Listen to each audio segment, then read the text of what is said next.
नमस्कार, आप सभी को स्वागत है आपके अपने YouTube चैनल वेदमाता गुरुकुलम में। आज पढ़ते हैं क्लास 9th का चैप्टर 10th कार्य तथा ऊर्जा, जिसका में अति महत्वपूर्ण प्रश्न ऑब्जेक्टिव प्रश्न के बारे में हम लोग आज जानेंगे। पहला प्रश्न कि चलती गाड़ी में बैठे आदमी का ऊर्जा होगी। तो जो आदमी चलती गाड़ी में जब बैठते हैं उसका ऊर्जा क्या होती है? गतिज, स्थितिज दोनों और फिर शून्य दोनों ऊर्जा होती है।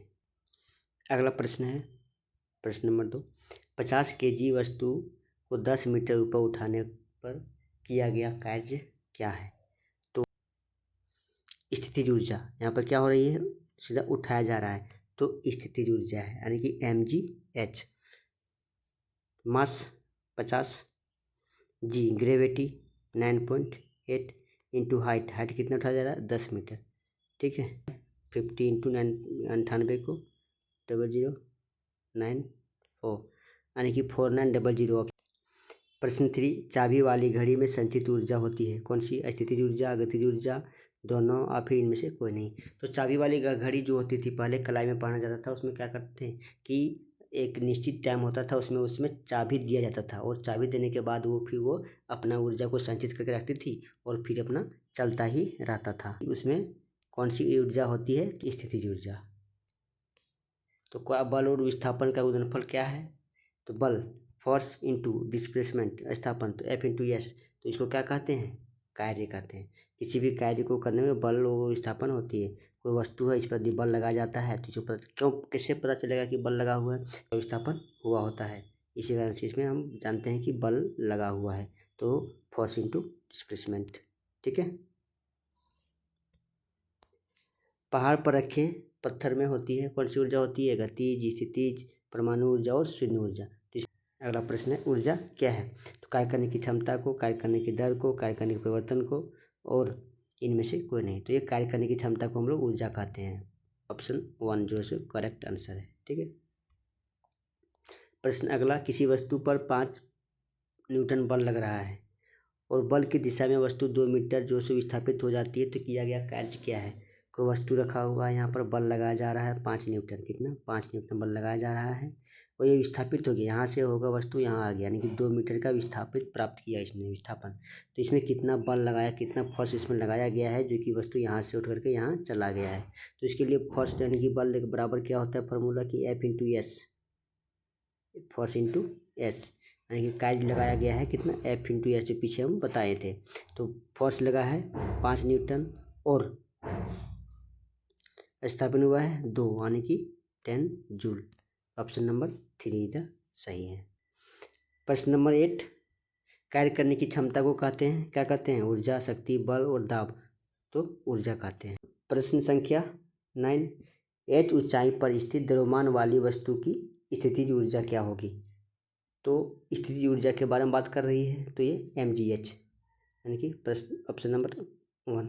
ठीक है, अगला प्रश्न है कि किसी वस्तु का वेग आधा कर दिया जाए तो उसकी गतिज ऊर्जा कितनी हो जाएगी?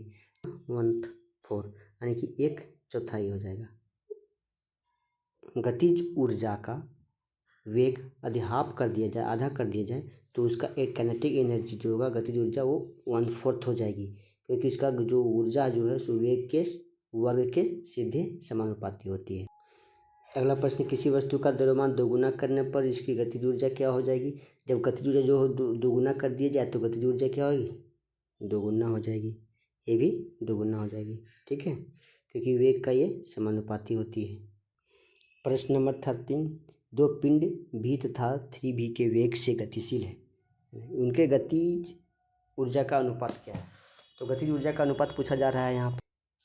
तो गतिज ऊर्जा वेग के वर्ग के समानुपाती होती है, इसीलिए क्या होता है इसका? v² समानुपात होगा 3v², यानी कि 1 का स्क्वायर इज टू 3 का स्क्वायर, है ना, यानी 1:9। तो ऑप्शन नंबर फर्स्ट जो सो सही है।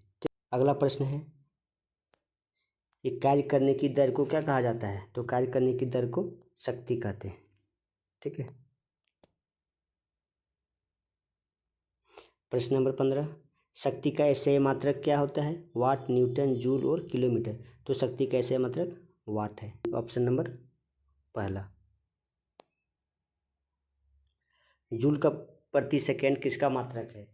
जूल प्रति सेकेंड तो कार्य का है, ऊर्जा का, शक्ति का, तो बल का। तो जूल प्रति सेकेंड किसका है? तो ये शक्ति का। बहती हवा में कौन सी ऊर्जा होती है? जब हवा जब चलती है, हवा जब चल रही होती है तो इसमें कौन सी ऊर्जा होती है? स्थितिज ऊर्जा, गतिज ऊर्जा, विद्युत ऊर्जा, इनमें से कोई नहीं। तो हवा चलती है, बहती है, यानी कि ये जगह से दूसरी जगह क्या हो रहा है? गति हो रहा है, तो ये गतिज ऊर्जा हो जाएगी। अब प्रश्न नंबर 18, 50 kg की वस्तु के ऊपर उठाने में किया गया कार्य 9800 जूल है, तो ऊंचाई क्या है? यहाँ पूछ रहा है कि हाइट है, कोई वस्तु है ना, तो इसको उठाया जा रहा है ना। तो कितना इसको उठाया जा रहा है जिसमें इसका बल लग रहा है?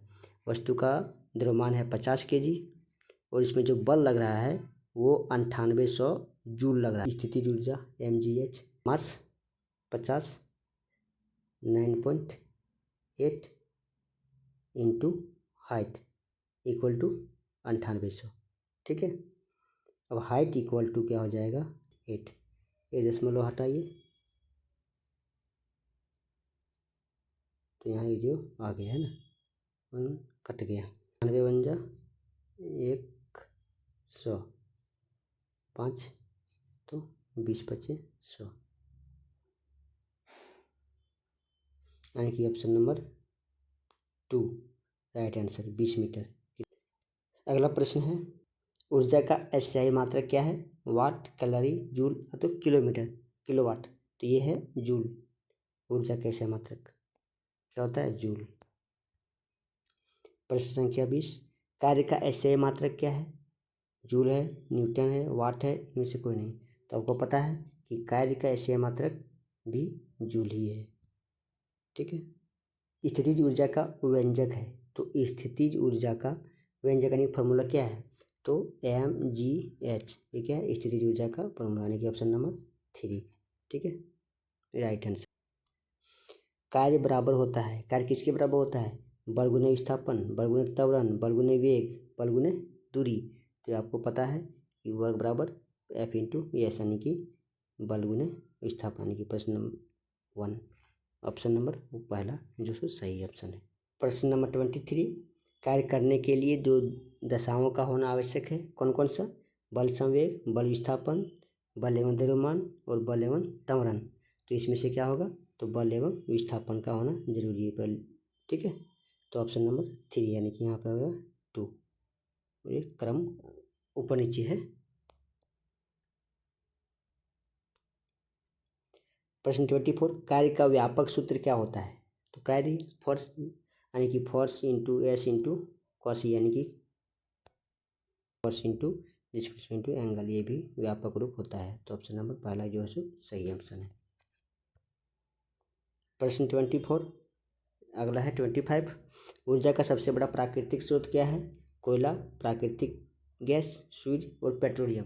तो आप सभी को पता हो कि ऊर्जा सबसे का प्राकृतिक स्रोत ये पूछा जा रहा है, तो ये जो है सो सूर्य है ना। सूर्य से ही ऊर्जा हम लोग को प्राप्त होती है। प्रश्न 25, अगला है 26। ठीक है, कि यदि वस्तु पर लगने वाला बल शून्य हो तो किया गया कार्य होगा। जब बल लगाया जा रहा है इस पर, लेकिन क्या है? बल शून्य हो, सिर्फ हाथ लगा के धक्का देने का सिर्फ एक्टिंग करा जा रहा है, धक्का नहीं दिया जाएगा, तो क्या होगा? बल इसका जब शून्य होगा तो यहाँ से कभी घसकेगा क्या? यहाँ से ये घसकेगा नहीं, तो इसका कार्य भी क्या हो जाएगा? 0 हो जाएगा। ठीक है, तो ये शून्य होगा। प्रश्न 27, यदि किसी वस्तु का संवेग दोगुना कर दिया जाए तो उसकी गतिज ऊर्जा क्या हो जाएगी? तो जब संवेग को दोगुना कर दिया जाए तो गतिज ऊर्जा भी क्या हो जाएगी? दोगुना हो जाएगी, क्योंकि गतिज ऊर्जा जो सो वेग का समानुपाती हो, है ना। वेग का सीधा समानुपाती होता है। क्या होता है? समानुपाती। प्रश्न 28, खींचे हुए रबड़ का छल्ले में कौन सी ऊर्जा संचित होती है? कोई रबड़ होती है, उसे जब खींचा जाता है तो कौन सा ऊर्जा उसमें होती है? गतिज ऊर्जा, ऊष्मीय ऊर्जा, स्थितिज ऊर्जा और रासायनिक ऊर्जा। क्योंकि जब रबड़ को खींचा जाता है और फिर उसे पुनः छोड़ दिया जाता है तो फिर वो अपना आकार में आ जाता है, तो इसमें क्या होता है? स्थितिज ऊर्जा होती है। ठीक है, तो ऑप्शन नंबर 3 जो है सो सही आंसर है, 3। ठीक, अगला प्रश्न 29, कमानी में संचित ऊर्जा कौन सी ऊर्जा है?